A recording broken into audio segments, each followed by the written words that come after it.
The cotton gin wheel turned slowly in the morning light, its wooden spokes creaking with each revolution.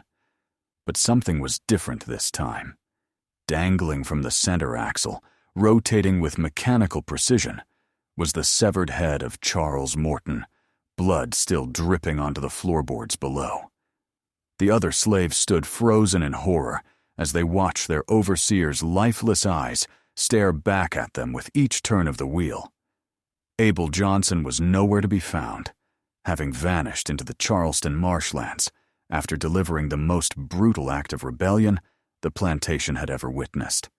Before we continue, please hit the subscribe button to make my day, and let me know where you are watching from in the comments. The story of Abel Johnson begins not with that fateful night in 1834, but 23 years earlier, when he first drew breath in the slave quarters of Magnolia Grove Plantation. His mother, Susanna, had prayed through 18 hours of labor that her child would be born free, but she knew better than to believe such desperate wishes. The moment Abel emerged into the world, he belonged to Master Jonathan Whitmore, just another piece of property to be cataloged alongside the horses, cattle, and cotton fields.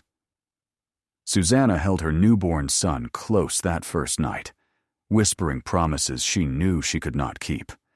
She promised he would grow strong, that he would find happiness somehow, that maybe someday things would be different.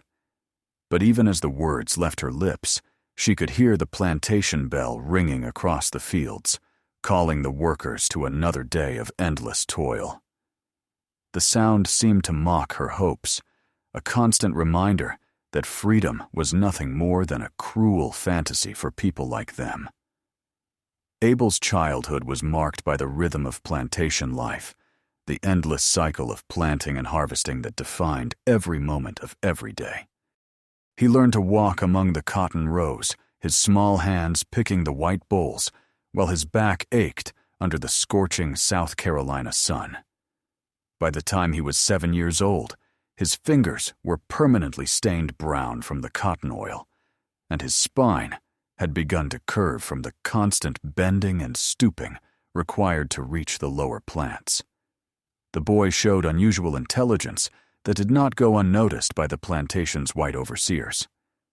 While other children his age struggled to understand basic instructions, Abel could memorize complex patterns of work assignments and remember the smallest details about crop rotations and planting schedules. This intelligence, however, proved to be more cursed than blessed, as it made him a target for special attention from Charles Morton, who had arrived at Magnolia Grove when Abel was 10 years old. Morton was a different breed of overseer than the plantation had known before. Where previous supervisors had been content to maintain order through occasional displays of force, Morton seemed to derive genuine pleasure from inflicting pain. He was a lean man, with pale eyes that never seemed to blink, and he carried a leather whip that he had braided himself, adding small metal barbs to the tip that would tear flesh with each strike. The slaves quickly learned to fear the sound of his boots on the wooden walkways between the quarters, because it usually meant someone was about to suffer. Abel's first real encounter with Morton's cruelty came on a sweltering July morning when he was 12 years old. The boy had been assigned to help repair a section of fencing that had been damaged during a recent storm, and he was working alongside his uncle Jeremiah, a gentleman who had taught Abel how to carve small animals from pieces of wood during their rare moments of free time. The work was going well until Morton appeared, seeming to materialize from nowhere, as he often did when the slaves thought they were unobserved. Morton examined their progress with the cold calculation of a man inspecting livestock, running his pale fingers along the fence posts and testing the strength of their repairs. He found nothing wrong with the work itself, but that did not stop him from finding fault. He claimed that Abel had been moving too slowly, that the boy was being lazy and setting a bad example for the other workers. Before Abel could protest or explain, Morton's whip was singing through the air, the metal barbs tearing through the thin fabric of the boy's shirt and opening 3 parallel gashes across his shoulder blades. The pain was unlike anything Abel had ever experienced, a burning fire that seemed to spread through his entire body with each heartbeat.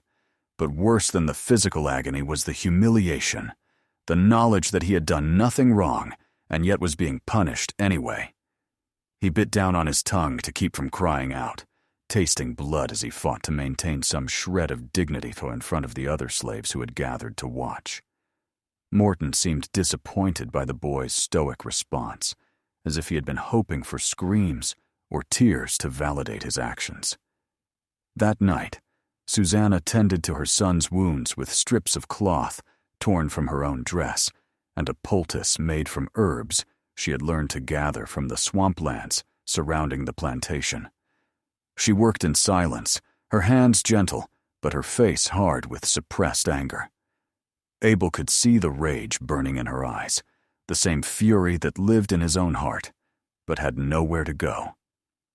No outlet except the dangerous territory of dreams and fantasies about revenge.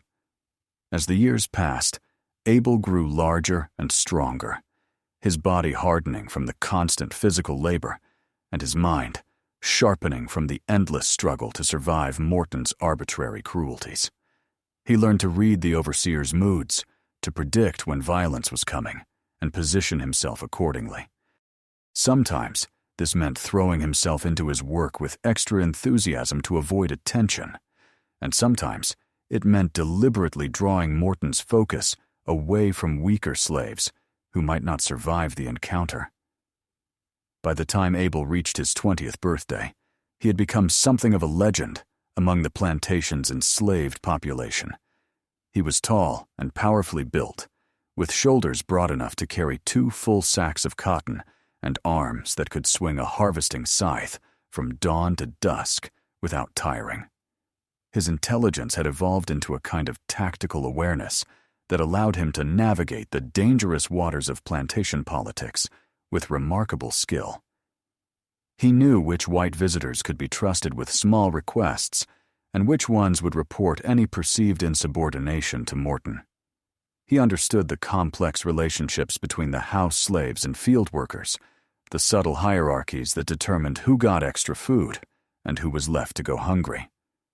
But perhaps most importantly, Abel had learned to hide his true feelings behind a mask of apparent compliance. He had perfected the art of looking down at just the right moment, of saying, "Yes, sir," with exactly the right tone of deference, of moving with the careful precision that suggested complete submission to authority. Inside, however, the fire of rebellion burned brighter with each passing day, fed by every injustice he witnessed and every act of cruelty he was forced to endure. The breaking point came on a humid evening in late August of 1834. Abel had been working in the cotton gin house, operating the dangerous machinery that separated the valuable cotton fibers from their seeds. It was skilled work that required constant attention, because a moment's carelessness could result in crushed fingers or worse. The gin itself was a marvel of engineering, a complex arrangement of wooden wheels and metal teeth that could process hundreds of pounds of cotton in a single day. But it was also loud and hot and filled with the kind of fine dust that made breathing difficult. Abel had been working alone in the gin house for most of the evening, trying to complete a large order that Master Whitmore needed finished before the next morning's shipment to Charleston. The work was going well, and he was actually ahead of schedule when Morton appeared in the doorway, his pale eyes scanning the room with their usual predatory intensity. The overseer had been drinking. Abel could smell the whiskey on his breath from across the room, and experience had taught him that Morton was at his most dangerous when he was drunk. Morton began his inspection by examining the cotton that had already been processed, running his hands through the clean fibers and checking for any remaining seeds or debris. He found nothing to complain about, which seemed to frustrate him. He moved on to the machinery itself, testing the alignment of the wheels and checking the sharpness of the metal teeth. Again, everything was in perfect order, maintained with the careful attention that Abel brought to all his work. Finally, Morton turned his attention to Abel himself, circling the young man like a predator studying its prey. He complained that Abel was working too slowly, even though the job was ahead of schedule.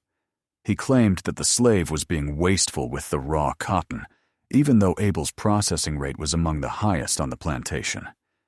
He accused Abel of having an attitude problem, of showing insufficient respect, of thinking he was better than his station in life. With each accusation, Abel felt the familiar fire building in his chest, the rage that he had been suppressing for so many years, threatening to break free from its careful restraints. He forced himself to remain calm, to keep his eyes downcast and his voice respectful as he responded to Morton's increasingly irrational complaints. But inside, something was shifting. Some fundamental barrier was beginning to crack under the pressure of accumulated injustice. The final straw came when Morton began talking about Abel's mother, making crude suggestions about what he might do to Susanna if he decided she needed to be disciplined for her son's imagined insolence. The words hit Abel like physical blows, each syllable a violation of everything he held sacred. His mother was all he had in the world, the only person who had ever shown him genuine love and affection, and hearing her threatened in such graphic terms was more than he could bear. Abel's hands, which had been steady and sure as they guided cotton through the gin's mechanical teeth, began to tremble with suppressed fury. His breathing became shallow and rapid, and he could feel sweat beading on his forehead, despite the evening's relative coolness.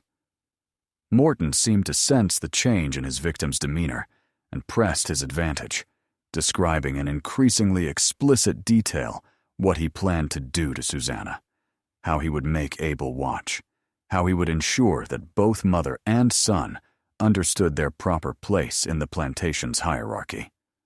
Something snapped inside Abel's mind, some crucial restraint that had been holding back 23 years of accumulated rage and humiliation.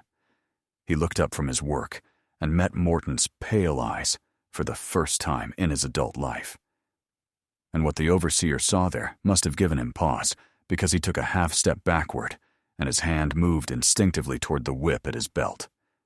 But Abel was already moving, his body responding to instincts that had been buried for decades under layers of forced submission. His hand closed around the handle of a woodcutting axe that had been left on a nearby workbench, its blade sharp from recent use in cutting kindling for the gin's steam engine. The weapon felt perfectly balanced in his grip, as if it had been waiting all his life for this particular moment. Morton was still reaching for his whip when the axe blade caught him just above the left ear, the metal cutting through skin and bone with surprising ease. The overseer's eyes widened in shock and pain, his mouth opening in a scream that never had the chance to emerge. Abel pulled the axe free and struck again, this time catching Morton in the center of his forehead. The blade sank deep into the man's brain with a wet sound that would haunt Abel's dreams for the rest of his life. Morton crumpled to the floor like a distorted puppet, his body convulsing briefly before going still. Blood poured from his head, soaking into the wooden planks and mixing with the cotton dust to create a paste-like substance that stuck to Abel's bare feet. The gin machinery continued its mechanical rhythm, the wooden wheels turning and the metal teeth clicking, oblivious to the violence that had just transformed the space from a place of labor into a scene of retribution. For several minutes, Abel stood motionless, staring down at Morton's corpse and trying to process what he had done. The rage that had driven him to violence was already fading, replaced by a strange mixture of satisfaction and terror. He had finally struck back at his oppressor, had finally answered cruelty with cruelty, but he knew that the consequences would be swift and terrible. In the morning, when Morton's body was discovered, every slave on the plantation would be questioned, tortured if necessary, until someone confessed to the crime. But Abel had passed beyond the point of caring about consequences. The act of violence had liberated something inside him, some primal part of his nature that had been suppressed for too long. If he was going to die for what he had done, and he almost certainly was, then he would make sure that his death served a purpose. He would create a symbol that would be remembered long after his body had been buried in an unmarked grave. Working with the methodical precision he brought to all his tasks, Abel used the bloodied axe to separate Morton's head from his shoulders. The process was messier and more difficult than he had anticipated, requiring several careful cuts to sever the spine and separate the various tissues that held the head in place. When he was finished, he was covered in blood from his fingertips to his elbows, and the gin house floor looked like the site of a battlefield. Abel carried Morton's severed head to the main wheel of the cotton gin, the large wooden structure that drove all the machinery's complex movements. He had spent countless hours maintaining and repairing this wheel, and he knew every bolt and bracket that held it together. Working quickly but carefully, he used strips of leather cut from Morton's own belt to secure the head to the wheel's central axle, positioning it so that the overseer's face would be visible from the gin house's main entrance. When his grisly work was complete, Abel stepped back to admire his handiwork. The cotton gin's wheel turned slowly, powered by the steam engine that ran throughout the night to keep the machinery ready for the next day's work. With each revolution, Morton's head completed a full circle, his lifeless eyes staring out at different parts of the gin house in turn.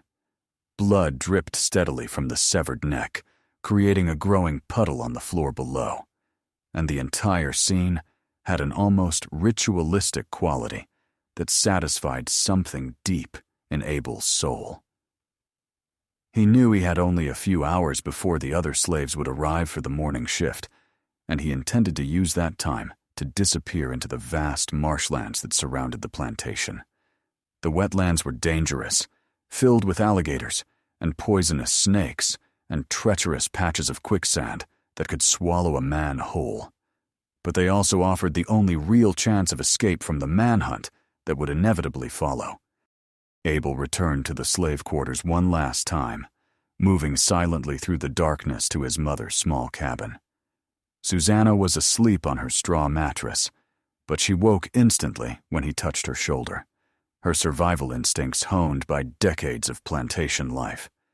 When she saw the blood on his hands and clothes, she knew immediately that something momentous had happened, something that would change their lives forever. He told her what he had done, speaking in whispers as he quickly gathered the few possessions he could carry: a spare shirt, a small knife, a piece of flint for starting fires. Susanna listened without comment, her face showing no surprise or horror, only a kind of grim satisfaction that her son had finally found the courage to strike back. When he was ready to leave, she pressed a small cloth bundle into his hands, food she had been saving from her own meager rations, and kissed his forehead with the tenderness she had shown him as a child. They both knew they would never see each other again, but neither of them spoke the words aloud. Instead, Susanna walked with him to the edge of the quarters, where the cultivated fields gave way to wild growth and the safety of the swamplands beyond. She watched him disappear into the darkness, her son transformed from a slave into something far more dangerous, a living symbol of resistance that would haunt the nightmares of every plantation owner in the region. Abel moved through the marsh with the careful confidence of someone who had spent his childhood exploring its hidden paths and secret places. He knew which areas were safe to traverse and which ones concealed deadly hazards. He knew where to find fresh water and edible plants, how to build shelter from the wind and rain, how to move silently enough to avoid detection by both human pursuers and the dangerous animals that called the wetlands home. As dawn approached, he found a large cypress tree, whose hollow trunk provided perfect concealment, and settled in to wait for the discovery of Morton's body. He did not have to wait long. The screams began shortly after sunrise, when the first shift of workers entered the gin house and encountered the rotating display of their former overseer's head. The sounds of panic and horror carried clearly across the water, followed by the shouting of white voices as Master Whitmore and his associates tried to make sense of what they were seeing. Abel smiled grimly as he listened to the chaos unfolding at the plantation. He could imagine the scene perfectly. The slaves standing frozen in terror, while the white men argued about what to do next. Someone would be dispatched to fetch the sheriff, and within hours, the plantation would be swarming with armed men, determined to find and punish whoever was responsible for this unprecedented act of rebellion. The manhunt began before noon, with groups of armed whites combing through the slave quarters and searching every possible hiding place within the plantation's boundaries. When they found no trace of the perpetrator among the enslaved population, they began questioning individual slaves, using increasingly violent methods to extract information. But Abel had been careful not to confide in anyone except his mother, and Susanna would die before betraying her son's whereabouts. As the hours passed, the search expanded beyond the plantation itself, with tracking dogs brought in to follow whatever scent trail they could find. But Abel had anticipated this possibility and had taken steps to confuse the animals by wading through shallow water and rubbing his clothes with strong-smelling marsh plants. The dogs lost his trail repeatedly, circling in frustrated confusion as their handlers cursed and threatened to shoot the useless animals. News of the gruesome discovery spread quickly through the Charleston area, carried by word of mouth and sensationalized newspaper accounts that described the scene in graphic detail. The image of Morton's head rotating on the cotton gin wheel captured the public imagination in a way that more conventional acts of slave rebellion never had. Here was something that went beyond simple violence or property destruction, something that seemed to come from a place of pure primal rage that white society found both fascinating and terrifying. Other plantation owners in the region increased their security measures, hiring additional overseers and imposing stricter controls on their enslaved populations.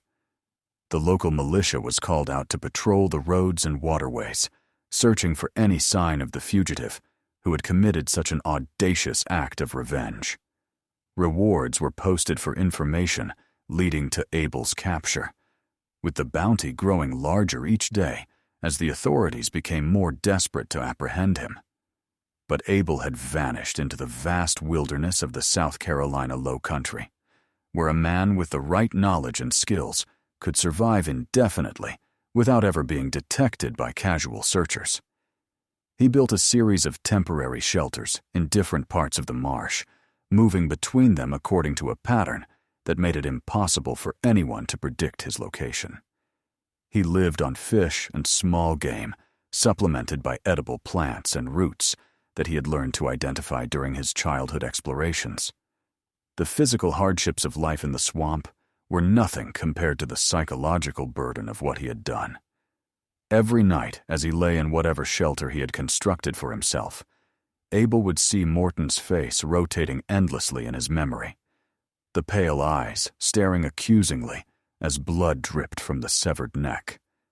He had no regrets about killing the man who had tormented him and threatened his mother, but he was haunted by the knowledge that his actions had probably made life worse for the slaves who remained on the plantation. Master Whitmore had hired a new overseer within a week of Morton's death, a man named Crawford, who was even more brutal than his predecessor. Crawford seemed determined to prevent any repeat of the rebellion by ruling through pure terror. And the stories that filtered out to Abel through the network of communication that connected all the enslaved communities in the region were almost too horrible to believe. Slaves were being whipped for the smallest infractions. Families were being separated and sold to distant plantations, and the living conditions in the quarters had deteriorated to levels that bordered on deliberate starvation. Abel knew that he bore some responsibility for these increased sufferings, but he also understood that the system of slavery itself was the true source of the problem. His act of violence had merely revealed the brutality that had always existed beneath the surface of plantation life, the fundamental truth that the entire economic structure of the South depended on the systematic dehumanization of millions of people. As the months passed, Abel's story took on a life of its own in the collective memory of the enslaved population throughout the region.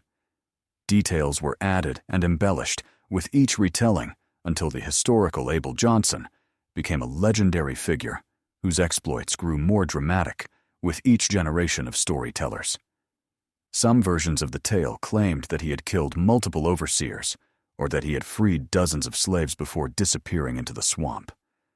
Others suggested that he possessed supernatural powers that allowed him to avoid capture, or that he had made a pact with dark forces in exchange for his abilities.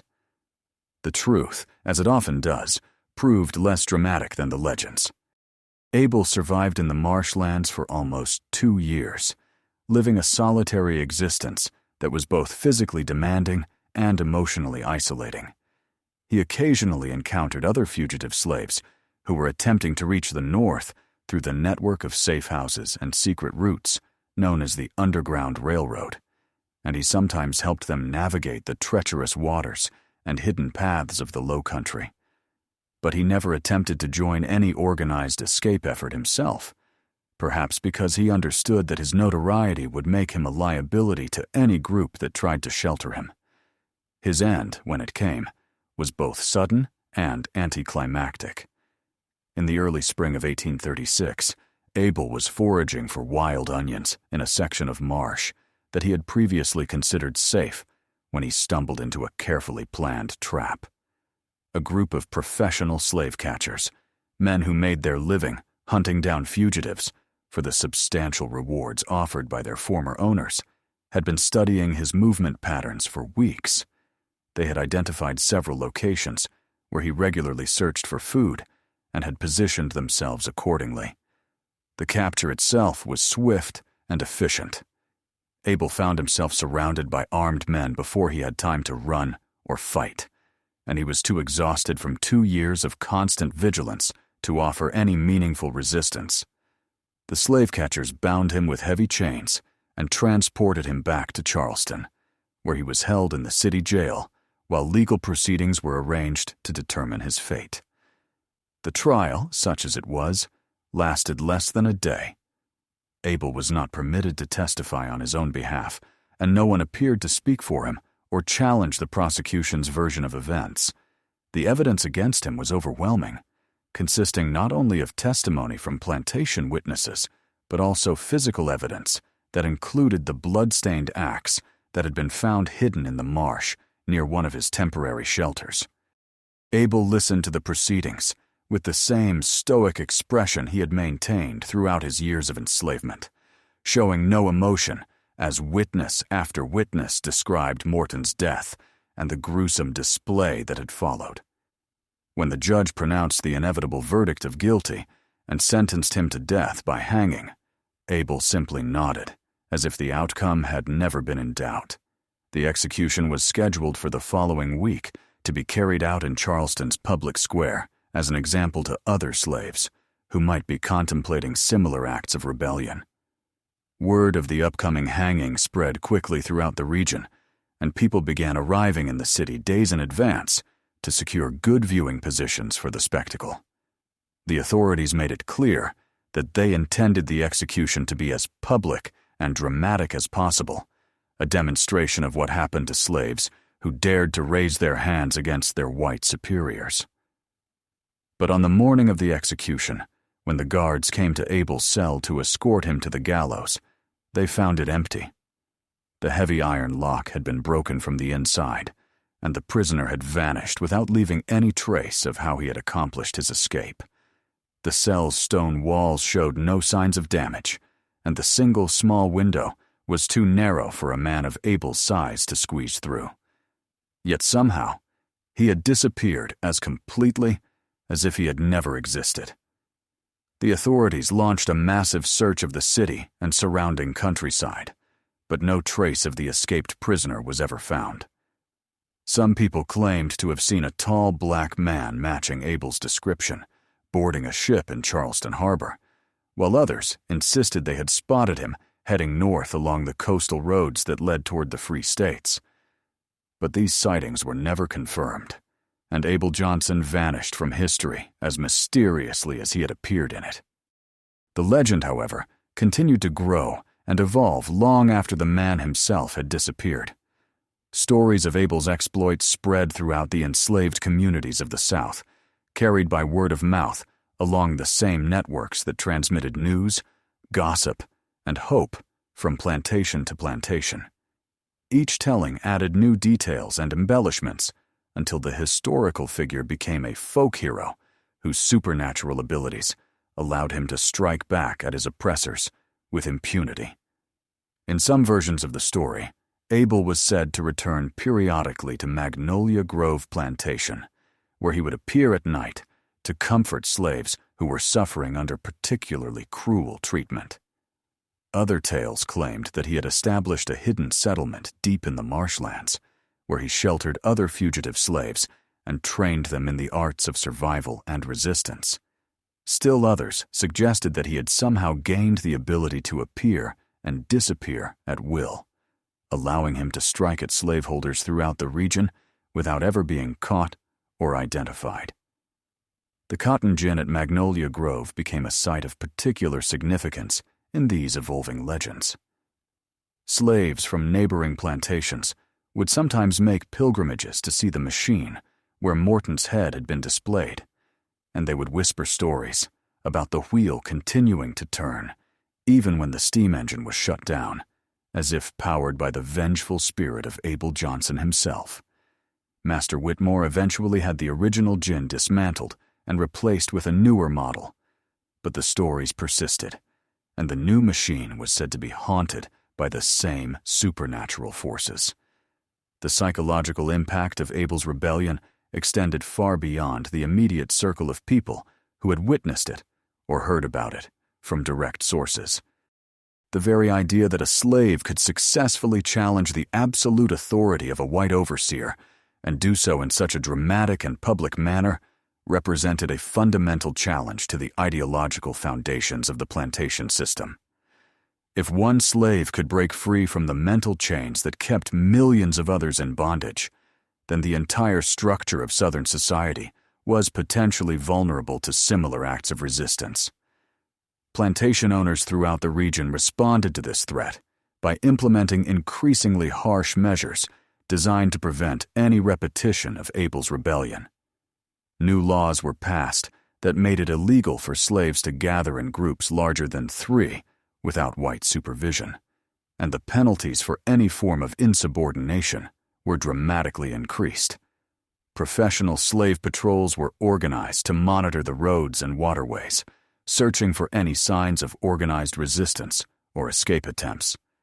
But these repressive measures could not erase the memory of what Abel had accomplished or prevent the story from spreading to new audiences with each passing year. The tale of the slave who had severed his overseer's head and displayed it on a cotton gin wheel became a cornerstone of African American folklore. A reminder that even the most oppressed people retained the capacity for resistance and revenge. As the years passed, and the events of that night in 1834 became increasingly distant, the story of Abel Johnson underwent further transformation. Writers and historians began to examine the tale for its symbolic significance, seeing in Abel's violent rebellion a prefiguration of the larger conflict that would eventually tear the nation apart during the Civil War. Abolitionists seized on the story as evidence of slavery's inherent brutality, arguing that such desperate acts of violence were inevitable consequences of a system that treated human beings as property. The image of Morton's head rotating on the cotton gin wheel became a powerful metaphor for the cyclical nature of oppression and resistance. The way that violence begat violence in an endless spiral that could only be broken by fundamental changes to the social and economic structures that sustained slavery. Artists and writers found in this image a rich source of symbolic material, using it to explore themes of justice, revenge, and the human capacity for both cruelty and courage.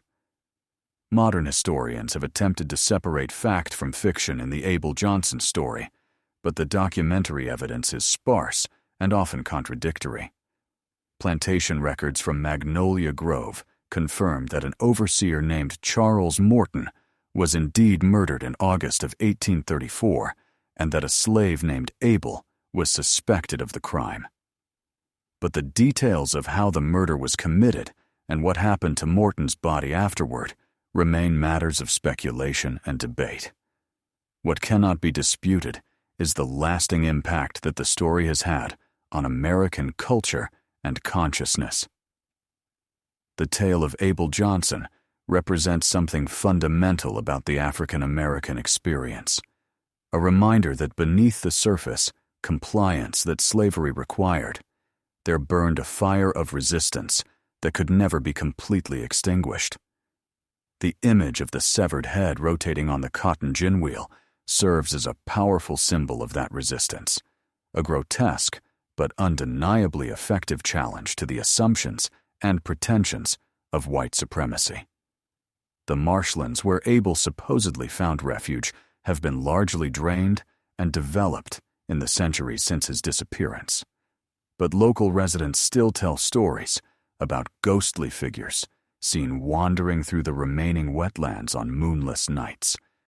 Some claim these apparitions are the spirits of escaped slaves who died in the swamps while attempting to reach freedom, while others insist they represent Abel Johnson himself, still roaming the landscape, where he once found temporary sanctuary from his pursuers.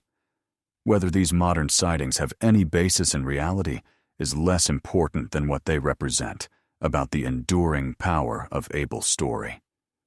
The tale has become part of the cultural DNA of the South Carolina Lowcountry, a reminder of the region's complex and often violent history, and of the human beings who suffered and died to build the economic prosperity that white planters enjoyed for generations. The cotton gin itself, the machine that played such a central role in Abel's act of rebellion, has become obsolete in the modern agricultural economy, replaced by more efficient technologies that can process cotton without the need for the kind of intensive manual labor that characterized 19th century plantations. But the symbolic significance of that particular piece of machinery remains powerful, representing both the technological innovations that made large-scale cotton production possible and the human costs that such innovation extracted from the enslaved population. In the end, the story of Abel Johnson serves as both a historical document and a work of collective imagination, a tale that captures essential truths about slavery and resistance, even as it embellishes and transforms the specific details of what actually happened on that August night in 1834. The image of Charles Morton's head rotating on the cotton gin wheel, blood dripping onto the floorboards below, remains one of the most viscerally powerful symbols of slave rebellion in American history, a reminder that even the most oppressive systems contain within themselves the seeds of their own destruction. But the story of Abel Johnson did not end with his mysterious disappearance from the Charleston jail, nor did it conclude with the gradual transformation of historical fact into enduring legend. In the decades that followed his vanishing, reports of Abel's activities continued to surface throughout the South, each new sighting adding another layer to the complex mythology that surrounded his name. The first confirmed report came in the spring of 1837, nearly a year after his escape from custody, when a group of slave catchers working the border regions between South Carolina and Georgia encountered a tall black man who matched Abel's description perfectly. The confrontation occurred in a remote section of swampland, where several fugitive slaves had been reported hiding, and the bounty hunters had expected to make easy captures of desperate runaways, weakened by months of living rough in the wilderness. Instead, they found themselves facing a figure who seemed to have been transformed by his years of survival into something beyond their experience or understanding.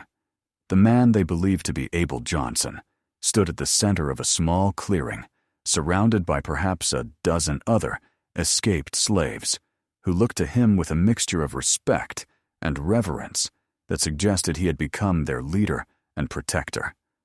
When the slave catchers demanded that the fugitive surrender peacefully, the tall man simply smiled and shook his head as if their threats were nothing more than the buzzing of annoying insects. What followed was unlike any encounter the professional manhunters had experienced in their years of tracking down escaped slaves. Instead of the usual pattern of flight or desperate resistance that characterized most fugitive captures, Abel and his companions seemed to vanish and reappear at will throughout the swampland, striking at the slave catchers from unexpected directions before melting back into the dense vegetation. The bounty hunters found themselves being hunted rather than hunting. Their prey transformed into predators who knew every tree and waterway in the vast wetland maze. By nightfall, 3 of the slave catchers were dead, killed by arrows that seemed to come from nowhere and everywhere at once. The survivors fled the swamp in terror, abandoning their equipment and horses in their desperate haste to escape whatever supernatural force they believed they had encountered. Their subsequent reports, delivered to skeptical authorities in Savannah, described encounters with ghosts and demons rather than escaped slaves, and most officials dismissed their claims as the fantasies of men driven mad by fear and exhaustion. But word of the incident spread quickly through the underground networks that connected enslaved communities throughout the region, and the story grew in the telling until Abel Johnson was credited not only with defeating armed white men in open combat, but with possessing magical powers that made him invulnerable to bullets and invisible to his enemies. These enhanced tales found eager audiences among slaves who were desperate for any sign that resistance to their oppressors was possible. And Abel's legend began to take on the qualities of a religious narrative, complete with miraculous events and supernatural interventions. The reality, as it often proved to be, was both more mundane and more remarkable than the legend suggested. Abel had indeed survived his escape from Charleston and had established himself as a leader among the growing population of fugitive slaves who had found refuge in the vast wetlands that stretched along the South Carolina and Georgia coasts. His years of experience living in the marshlands had given him an intimate knowledge of the terrain that allowed him to move through the swamps with an ease that seemed supernatural to outsiders. And his natural intelligence had developed into a sophisticated understanding of guerrilla tactics that made him a formidable opponent for anyone foolish enough to hunt him. The group of escaped slaves that surrounded Abel was not the random collection of desperate fugitives that the slave catchers had expected to encounter. Instead, it was a carefully organized community that Abel had spent months assembling from among the most capable and determined runaways who found their way to his hidden settlements. Each member had been selected not only for their ability to survive in the harsh swamp environment, but for their commitment to the cause of resistance and their willingness to follow Abel's leadership, even unto death. Abel had learned from his years of solitary survival that isolation was both a blessing and a curse. While it provided protection from discovery and capture, it also limited his ability to strike back effectively against the plantation system that had created so much suffering. By gathering other fugitives around him and training them in the arts of swamp warfare, he had created something unprecedented in the history of American slavery. An organized military force composed entirely of escaped slaves and dedicated to the destruction of the plantation economy. The weapons they used were primitive, but effective, fashioned from materials found in the swamp or captured from their enemies during successful raids. Abel had taught his followers how to make arrows from marsh reeds and arrowheads from sharpened metal scraps, how to weave nearly invisible nets from swamp grass, and how to construct traps that could disable or kill unwary pursuers.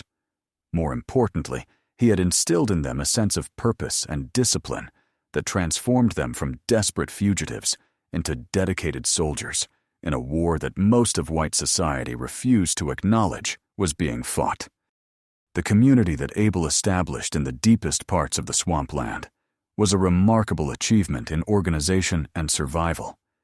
Hidden platforms built high in the cypress trees provided sleeping quarters that were invisible from ground level and safe from the alligators and snakes that prowled the swamp floor.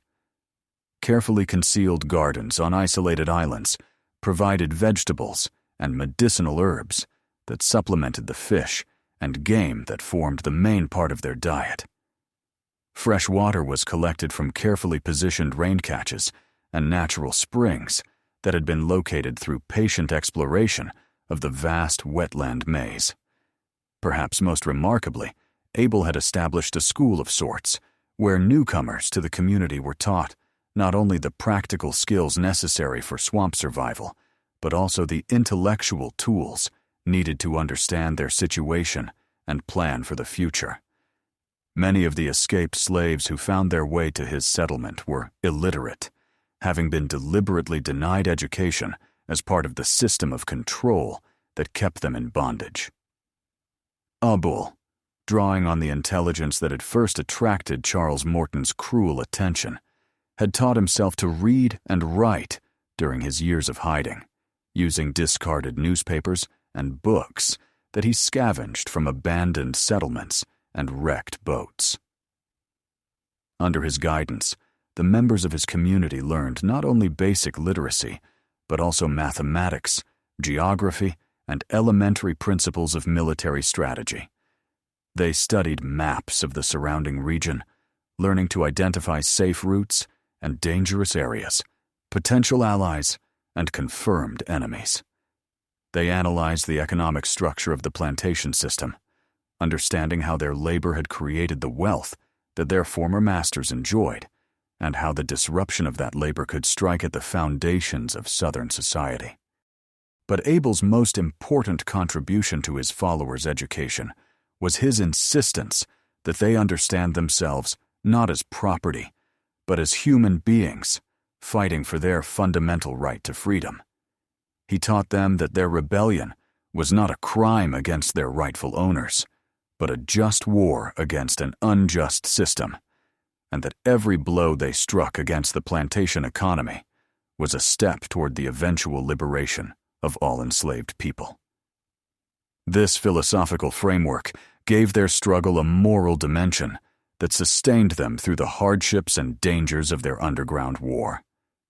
The raids that Abel's community conducted against isolated plantations and transport routes were carefully planned operations that demonstrated a level of tactical sophistication that surprised and alarmed the white authorities, who tried to counter them. Rather than the random acts of violence that characterized most slave rebellions, these attacks were precisely targeted strikes designed to maximize economic damage while minimizing the risk of capture or retaliation against innocent slaves who remained in bondage. A typical raid might involve the destruction of cotton gins or other expensive machinery, the liberation of stored crops or finished goods, and the recruitment of additional fugitives from among the plantation's enslaved population. The raiders would appear out of the swampland like ghosts, strike swiftly and efficiently at their chosen targets, and then vanish back into the wetlands before any effective response could be organized. They left behind signs of their presence, messages carved into trees or painted on buildings that proclaimed Abel's continued existence and defiance of white authority. These messages served multiple purposes beyond simple psychological warfare. They provided a means of communication with slaves who remained on the plantations, letting them know that escape routes existed for those brave enough to attempt them. They offered encouragement to enslaved people who might be contemplating resistance, demonstrating that successful rebellion was possible even under the most oppressive conditions. And they served notice to plantation owners that their absolute control over their human property was not as secure as they might have believed. The economic impact of these raids was far greater than their relatively small scale might have suggested. The destruction of expensive machinery forced plantation owners to invest heavily in replacements and increased security measures, reducing the profitability of their operations.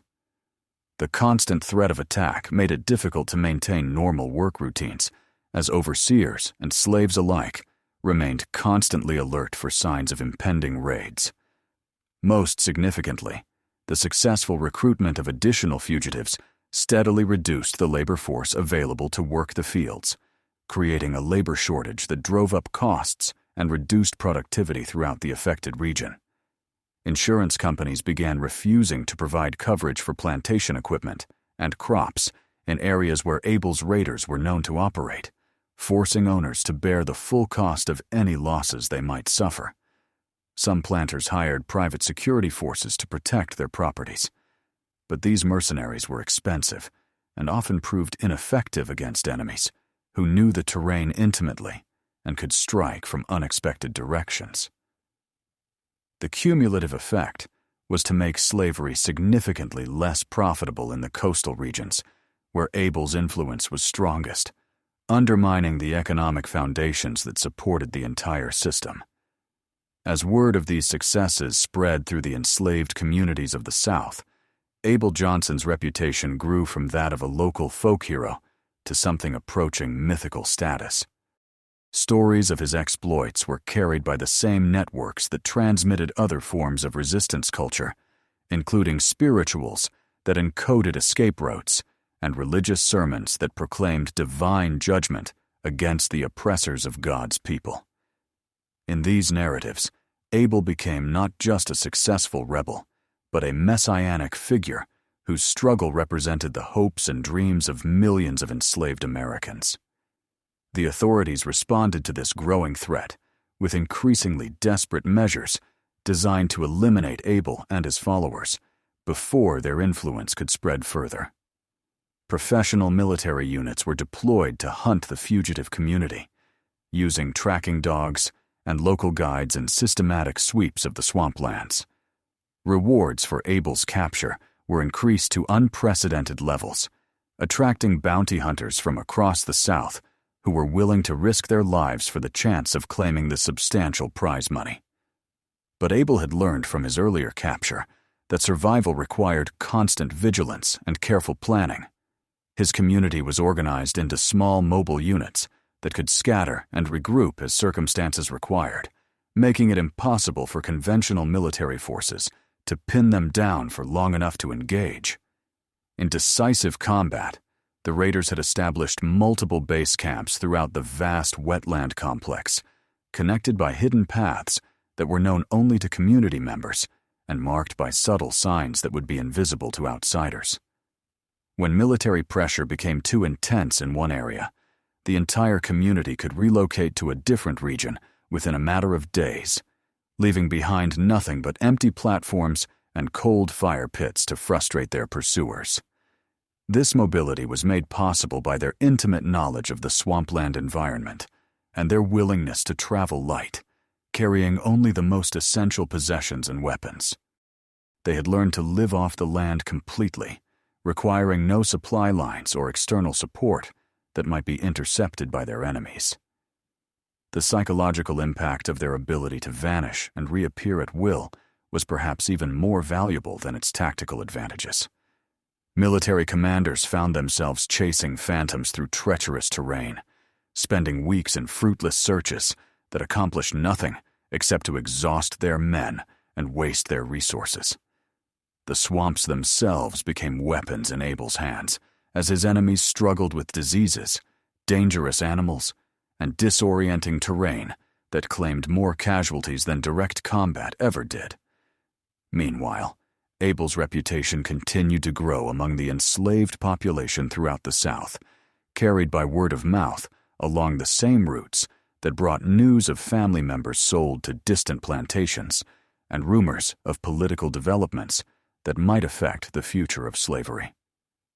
His story had become a cornerstone of resistance culture, a narrative that provided both practical guidance for those contemplating escape and spiritual sustenance for those who remained in bondage.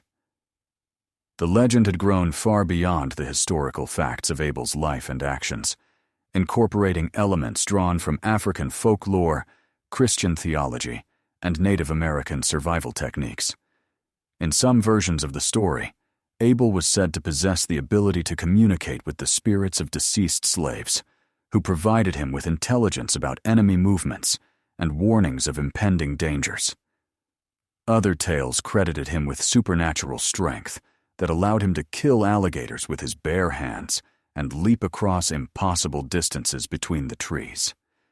These mythological embellishments served important functions within the enslaved communities that preserved and transmitted Abel's story. They provided a framework for understanding resistance that transcended the immediate practical concerns of escape and survival, placing individual acts of rebellion within a larger cosmic struggle between good and evil. They offered hope to people who had little reason for optimism, suggesting that divine or supernatural forces were aligned with the cause of freedom and would ultimately ensure the triumph of justice over oppression. But perhaps most importantly, these stories served as a form of coded communication that allowed enslaved people to share practical information about escape routes and resistance tactics while maintaining plausible deniability if questioned by suspicious whites. A story about Abel's magical ability to walk on water might actually contain detailed information about shallow crossing points in local rivers, while tales of his supernatural invisibility could encode instructions for moving through hostile territory without detection. The impact of Abel's legend extended beyond the enslaved communities of the South to influence the broader national conversation about slavery and its future. Northern abolitionists seized on his story as evidence of the inherent brutality of the plantation system and the inevitable resistance it would provoke among its victims. They published pamphlets and newspaper articles that portrayed Abel as a freedom fighter whose violent methods were justified by the violence of the system he opposed, arguing that slave rebellions were natural consequences of an unnatural institution. Southern defenders of slavery, meanwhile, used Abel's story to justify increasingly harsh measures designed to prevent future rebellions. They argued that the very existence of figures like Abel Johnson demonstrated the need for stricter controls over the enslaved population and more severe punishments for any signs of insubordination. The brutality of Charles Morton, which had sparked Abel's initial act of rebellion, was forgotten or minimized in these accounts, replaced by portrayals of Abel as a dangerous criminal whose actions threatened the safety and security of innocent white families. These conflicting narratives mirrored the broader ideological clash unfolding across American society. As the country moved inexorably toward the crisis that would eventually explode into civil war, Abel's tale became a cornerstone for both sides of this debate, supplying evidence that could be employed to justify radically different conclusions regarding the essence of slavery and the possibilities for its peaceful resolution. With the progression of the 1840s and the continuing escalation of tensions over slavery, reports of Abel's endeavors grew increasingly frequent and geographically dispersed. He was reportedly credited with leading raids in Georgia, Florida, and even as far west as Alabama and Mississippi, suggesting he had either established an extensive network of adherents and emulators, or that his legend had motivated similar resistance movements throughout the South. The reality was likely a mixture of both elements. Effective resistance techniques developed in one area were disseminated to others via the intricate communication networks linking enslaved communities across vast distances. The scope and coordination of these activities indicated that Abel's influence had transformed from that of a local folk hero into something approaching a regional resistance campaign. Intelligence reports assembled by military authorities depicted a loose confederation of fugitive communities scattered across the southern wetlands. All appeared to adhere to tactical and organizational principles, traceable back to Abel's original settlement in the South Carolina marshes. These groups synchronized their activities through an advanced communication system employing coded messages, secret symbols, and trusted intermediaries to share intelligence on enemy movements and planned operations. The economic impact of this expanding resistance network was becoming impossible for Southern authorities to disregard or downplay. Insurance premiums for plantation equipment and crops kept rising throughout the affected regions, while the persistent threat of raids compelled plantation owners to invest heavily in security measures that eroded their profit margins. More significantly, the steady loss of enslaved workers to the fugitive communities was generating labor shortages that inflated the cost of replacement workers and diminished the overall productivity of the plantation system. Some forward-thinking planters began to doubt whether conventional methods of controlling their enslaved workforce were sufficient to address the challenges presented by organized resistance movements like the one Abel had inspired. They experimented with enhanced living conditions, reduced working hours, and other reforms aimed at decreasing incentives for rebellion and escape. But these moderate measures were opposed by staunch defenders of the plantation system, who contended that any concessions to enslaved workers would be interpreted as weakness and would only encourage further resistance. The debate over how to counter the challenge posed by Abel Johnson and his followers reflected deeper fissures within Southern society concerning the very future of slavery. Progressive planters who favored gradual reform found themselves at odds with conservative hardliners, who insisted that any departure from traditional methods would undermine the entire foundation of Southern civilization. These internal conflicts weakened the effectiveness of anti-rebellion initiatives and created openings that skilled resistance leaders like Abel were quick to seize. By the late 1840s, Abel's story had become inseparably intertwined with the larger national debate over slavery's expansion into the Western territories. Abolitionists pointed to his continued success as proof that enslaved people would never accept their condition peacefully, while pro-slavery politicians used accounts of his raids to argue for stronger federal backing for efforts to suppress slave rebellions. The legend of the slave who had severed his overseer's head and displayed it on a cotton gin wheel had become a symbol of the irreconcilable differences propelling the nation towards civil war. The California gold rush of 1849 introduced new complications to Abel's situation, as thousands of fortune seekers passed through the southern states en route to the goldfields. Some of these travelers carried tales of Abel's exploits to new audiences in the West, where they found receptive listeners among miners and settlers who had little sympathy for the plantation system. More importantly, the flood of gold seekers created fresh opportunities for escaped slaves to blend in with the crowds of travelers and secure transportation to regions where slavery was prohibited by law. Abel apparently recognized the potential of this development and began organizing what amounted to an underground railroad through the southern swamps, guiding escaped slaves to coastal ports where they could secure passage on ships bound for California or other free territories.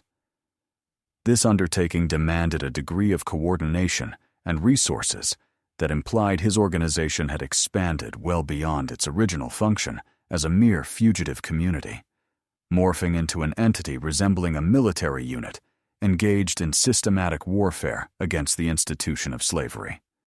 The triumph of these escape operations prompted Southern authorities to enact even more draconian security protocols, including the installation of permanent military outposts in strategic locations and the formation of specialized anti-rebellion units trained explicitly to counter organized slave resistance.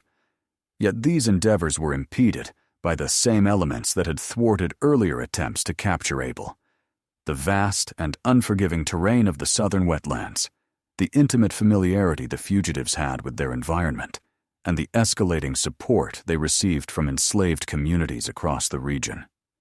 As the 1850s commenced and the national crisis over slavery deepened, Abel Johnson had become something unprecedented in American history, an escaped slave who had successfully established and maintained an independent military force capable of conducting sustained operations against the plantation system. His metamorphosis from an individual rebel into a resistance leader mirrored the broader transformation of American slavery from a regional institution into a national crisis that threatened to tear the nation asunder. The election of 1860 brought these tensions to a climax with the victory of Abraham Lincoln and the Republican Party, whose platform advocated for restricting slavery's expansion into the Western territories. Southern leaders interpreted this victory as a menace to their entire way of life and began preparations for secession from the Union. In this charged atmosphere, figures like Abel Johnson assumed new significance as symbols of the internal contradictions that rendered the slavery system ultimately unsustainable. When South Carolina became the first state to secede from the Union in December of 1860, Abel's story acquired renewed relevance as both sides in the looming conflict sought historical precedents to guide their actions. Northern abolitionists saw in his successful resistance a foretaste of the slave uprising they hoped would accompany any military conflict, while Southern secessionists cited his raids as evidence of the Northern conspiracy they alleged was already actively undermining their society from within. The outbreak of the Civil War in April of 1861 heralded the beginning of the end for the plantation system that had generated so much suffering and resistance. As Union armies advanced into the South and enslaved people began fleeing to federal lines in unprecedented numbers, the organized resistance movements pioneered by Abel found themselves transformed from underground opposition forces into auxiliary units supporting the Union war effort. Reports from this period suggest that Abel himself may have played a role in these developments, utilizing his organizational skills and knowledge of Southern terrain to help guide escaped slaves to Union lines and assist federal forces operating in coastal regions. But by this time, the historical Abel Johnson had become so thoroughly mythologized that it was challenging to distinguish reliable accounts of his activities from the legends that had proliferated around his name. What remained evident was that his example had inspired a form of resistance that contributed significantly to the eventual collapse of the slavery system. The economic disruption caused by his raids and those of his imitators had weakened the plantation economy precisely when it required maximum strength to support the Confederate war effort. The escape networks he had established provided crucial infrastructure for the massive exodus of enslaved people that accompanied the Union advance. And the paradigm of successful resistance that his story represented had helped convince enslaved Americans that freedom was not only desirable, but achievable through organized struggle. The legacy of Abel Johnson extended far beyond the immediate impact of his actions during the antebellum period. His story became a foundational narrative in the development of African American consciousness, a reminder that even under the most oppressive conditions, resistance was possible and at times successful. The image of Charles Morton's severed head revolving on the cotton gin wheel remained a potent symbol of justified retribution, a visceral representation of the violence that slavery inflicted and the violence that it inevitably provoked in return. In the decades following the Civil War and the abolition of slavery, Abel's story continued to evolve and acquire new meanings within the context of Reconstruction and the protracted struggle for civil rights that ensued. Throughout the somber era of Jim Crow segregation, as both legal and extra-legal violence were deployed to suppress African American political engagement, accounts of Abel's triumphant resistance offered inspiration to those who rejected the subordinate status that white society sought to impose upon them. The Great Migration of the early 20th century introduced Abel's narrative to new audiences in northern urban centers, where it resonated deeply with African Americans, discovering that emancipation from slavery had not guaranteed liberation from oppression. The legend of the bondsman who had fought back against his tormentors evolved into a wellspring of cultural pride and identity for communities striving to uphold their dignity amidst persistent discrimination and violence. Civil rights activists of the 1950s and 1960s drew motivation from Abel's precedent as they coordinated their own opposition to unjust statutes and conventions. The nonviolent philosophy that steered much of the civil rights movement constituted a different tactical method compared to Abel's armed insurrection.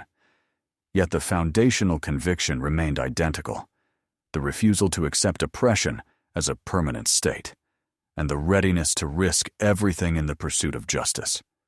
Contemporary historians and academics continue to wrestle with the complex endeavor of distinguishing historical reality from mythological embellishment within the Abel Johnson narrative.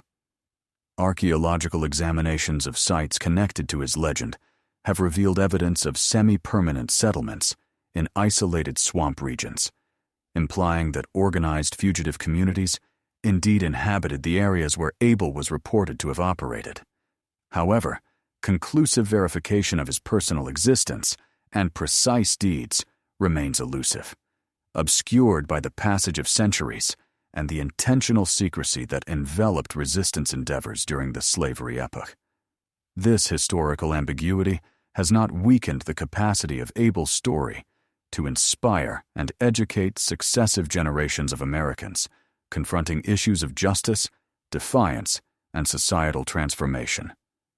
If anything, the mythological aspects of his saga have amplified its cultural importance, enabling each generation to discover within his tale the meanings and insights most pertinent to their own conflicts and aspirations.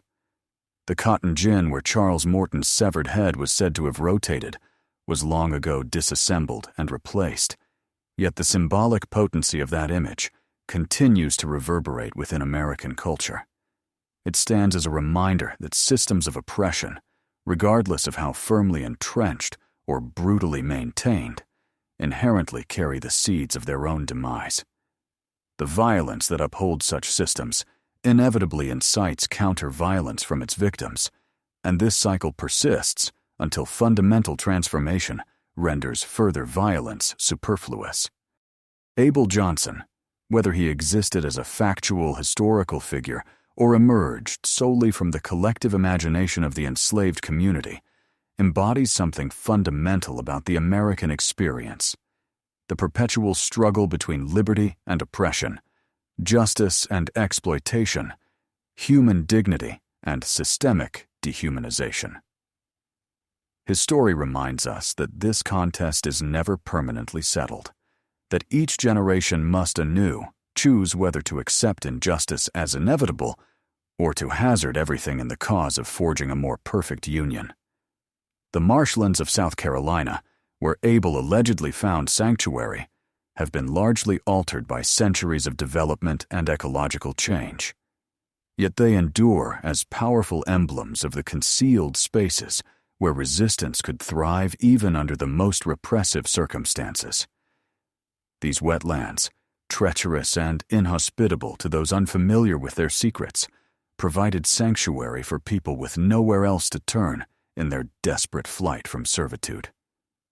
Today, visitors to these coastal areas can still observe remnants of the world that shaped Abel Johnson's story. The abandoned rice fields, where enslaved people toiled under brutal conditions.